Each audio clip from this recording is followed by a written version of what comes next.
Master. What? Oh, This, yeah. I have seen and talked with many disciples in Dallas. Yes. And also there's some cousins living there. Yeah. They all would like you to stop by Dallas before you go to the next destination. I know that. The next operation. Destination. Oh. Yes, yes. Also, the operation came also as surprise. It was not planned. Just as well, this is kind of one of the disasters, just like the fire disaster. Nobody planned that. So therefore, everything, sometimes I don't have truly a fixed schedule, and sometimes because we cannot know in advance. Sometimes I know that the next day or 2 days after I will go to that and that place, and I will have to reschedule my flight, for example. But still, we cannot tell you right away because we don't know whether it is confirmed. Sometimes it takes a long time to confirm, from that office or from the airplane ticket office. So please do understand me. I truly give you everything and all the time I have. But sometimes to work in this world is not as smooth as you want. Huh? Hey, now I tell you a story. It's very funny. This guy, he always complains that I don't do the things he wants to do, or you sometimes don't do it the right way. But look at him, what he did. I arrived at the airport, right? Sick.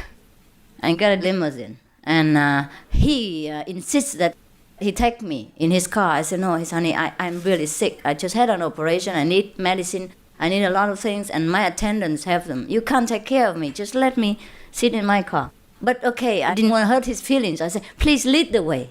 Okay, so you're always next to me anyhow, so lead the way, please. So I said, yes. And then he came and drive his car. We wait for him for half an hour. He never showed up. You know why? He followed the wrong car. Yes. Just follow the limousine. And my car, at that time, I think you rented a limousine for me because you probably thought I have a lot of luggage and that I have to rush straight away from the airport to the opera house, or maybe my luggage was all over. So you rented a limousine for me, which was big. And it was not that there were hundreds of limousines outside on the street, that he had to follow the wrong one. The only one limousine. And then he waved to him even. The limousine driver waved to him, so he just followed. Yes. So, just such a simple work. And you made mistake. And you could not even smell that I was not in that limousine. You didn't even know. Shouldn't have used dark glass. Yes, I thought you loved me so much that you would know where I was. You would smell it. You would detect which limousine was mine, which was not. No, he just followed whomever waved to him. And then he dropped me at the airport with nowhere to go to, no one to turn to, and sick and all that. Yes, and he said he looked after me. Oh, you see that? So we waited for half an hour and we couldn't wait anymore. And he made people feel guilty even. Therefore, I could not wait for him. So we have to wait for him. He's very sensitive. You can't just leave him like that. I will wait for half an hour. So later on, the driver said, we'll be late if we don't go now. So I said, okay. Let's see what we can do. We'll phone the guy or something. And then the guy didn't have the telephone number. I said, my God, what kind of organization you have? You should have walkie-talkies, you should have phones, you should be able to contact each other. That's the way we have to work within cars. We have many cars and that. Nothing done. Okay, fine. And then so I have to let the other car stay there and wait for him. I said, 20 more minutes. If he's not here, you have to go. So that's that. You know what I mean? Even a small thing like that, so simple as following a limousine, you follow the wrong one. So that's a good lesson for you. Next time you don't blame anybody when they cannot work well. Sometimes it's not our fault. This world is full of tricks and I don't know why. When you want to do this, it becomes like that. It's not so? Yes, that's why even people in this world, sometimes they like to work efficiently, but everything goes wrong. Maybe their boss is lousy that day, or maybe their bosses don't have good agreement with them even, and they spoil everything. And the boss is always right. Oh, not always right, but he's always the boss. Sometimes it's difficult to work. Okay, that's what it is. Even you're all my bosses. And you always make trouble for me. All right, now, everyone understands, I hope. And next time, don't give the contact person hard time too much. I know some of you do. In Vietnam also. In Vietnam, I tell you so many things, problems. In Vietnam, we sometimes have initiation, right? I send people home as request. Sometimes thousands of people waiting there. So we have to send some people to give initiation in Vietnam. And then the contact person, they are not always make it public. Of course, yeah? So she contacted one by one. And if you're not home, you missed it. And after that missed person learned that the initiation was over and the representative had gone elsewhere, oh, she cursed that contact person. How much money did you get from master that you keep everything secret from me? Do you want some money or what? Do I have to give you some money for you to contact me so I can have initiation? You know how many months I have waited now and all this. Why don't you let me know and all that? And you know what it's like in Vietnam. Not everyone has telephone number. And not always you can talk openly on the telephone. And not always you can contact that person, even if she has telephone, right? So it's very difficult. So I thought such kind of person should wait until next time, because we can't wait, we can't make it too noisy. And so the contact person, I must tell you today also, you have to take pity on them. They truly sometimes are innocent. Yeah, they just contact you whenever they can, or whatever news they have, they give you. If they don't have it. Okay? Sometimes I don't want to let them know for my own reason. Yeah? Sometimes I want to do something else before I come to see you. So I don't want to tell you. Or sometimes I'm not sure of the airplane ticket or flight time, or my schedule will change again or not change. Sometimes we have to wait on the telephone, see whatever happens next. So please don't blame the contact person. Yeah? All right? My brother, you understand now? She only knew yesterday. Yes. And she's not the only one that answers the phone. Many people answer the phone and they just talk nonsense. Even sometimes my phone, the center, you know what I mean? I say, hello, can I talk to whom and whom? Oh, she's not here. They say, they don't recognize my voice. I don't want to make big deal anyhow. Sometimes I phone myself to any center. I want to see some person. Because sometimes my secretary or the attendant is busy to do all the phone work. So I phone, we separate the work. Like you phone this one, I phone this one. You take care of this, I take care of this and that. Because otherwise we never have time. I don't take the whole Melody Center with me. I cannot take 200 monks together to work for me here on the road. First, there's no house to house them. Second, it's expensive. And to arrange for 200 people, I might just as well buy an aeroplane. You know what I mean? Private aeroplane.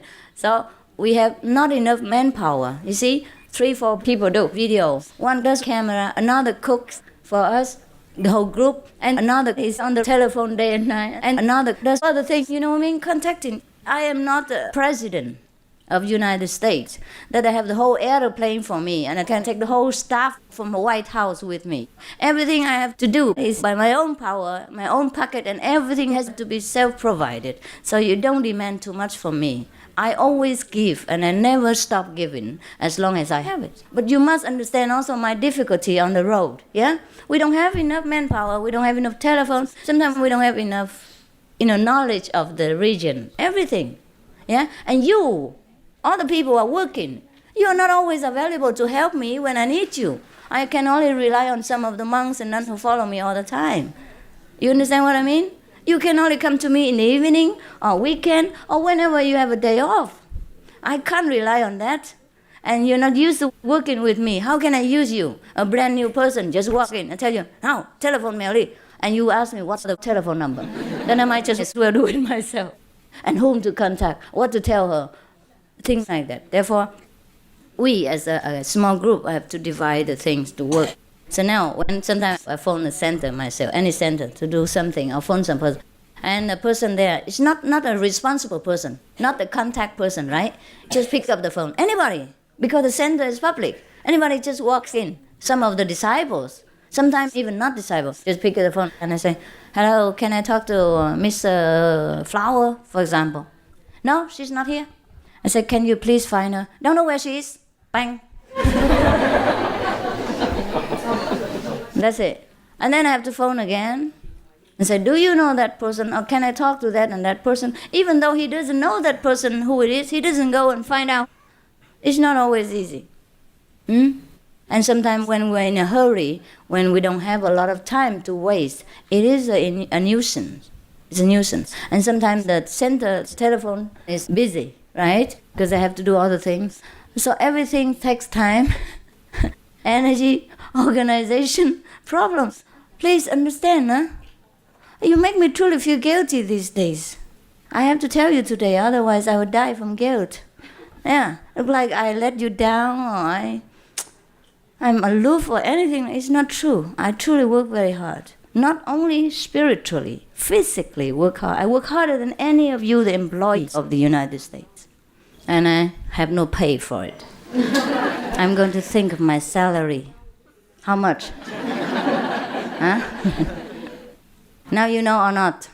Yes, okay. I just hope you don't blame the contact person all the time, because it's not always she or he who answers the phone, you know? Because a center is open to the public. Anybody just pick up the phone, and sometimes they are not responsible. They don't know it's urgent. They don't know it's serious. Yeah? Please, understand? Yeah? Okay?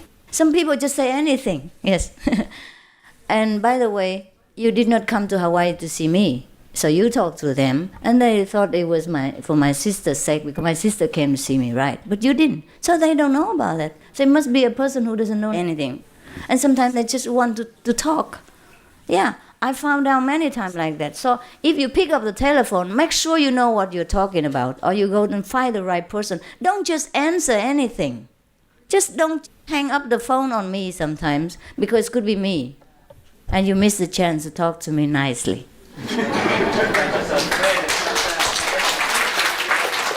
Right, they do sometimes. Because they don't understand the seriousness of it. They don't mean bad, you know what I mean? People are not always careful about what they do. Yes, they make mistakes, so it's okay. It's nothing intentional. Some people, sometimes children, you know, sometimes young people, they're just not responsible. They don't think there's anything serious about that. Yes. So it is not entirely my fault. Well, we have to work together and be tolerant in this world. That's all there is. Well, what else can we do? We have to be tolerant. Any other questions? If you ask another question, I will talk at the end, we met you here, so... Okay, I'm very sorry. I'll take you to my house later and make up for it, all right? Thank you. I'll stay with you until midnight or after midnight. Is that enough? Thank you. Okay, fine. After I finish all this, yeah, we can talk together. I'm very sorry. Misunderstanding is bound to happen for all of you. So please, next time think twice, yeah? When something happens, please remember what I tell you today, that everything could go wrong, even with me, right? With me, with my schedule.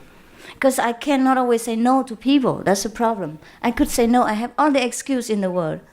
I'm sick, I'm tired, I have already booked the flight ticket. But even then I changed, just to benefit the thousands of veterans who had suffered for freedom and righteousness. It could have been them who protected my life while I was in Vietnam. It could have been them who protected my sisters, my cousins, while they were in Vietnam. I have to be grateful to them. I have to show my love to them while they are nobody now, that nobody needs them. Or maybe nobody wants to know them. I have to be there at the cost of my expense, my health, my inconvenience. It is the right course. I don't mind the sacrifice when it's right. That's all. But nothing for personal gain or nothing for personal affection or personal, kind of relationship.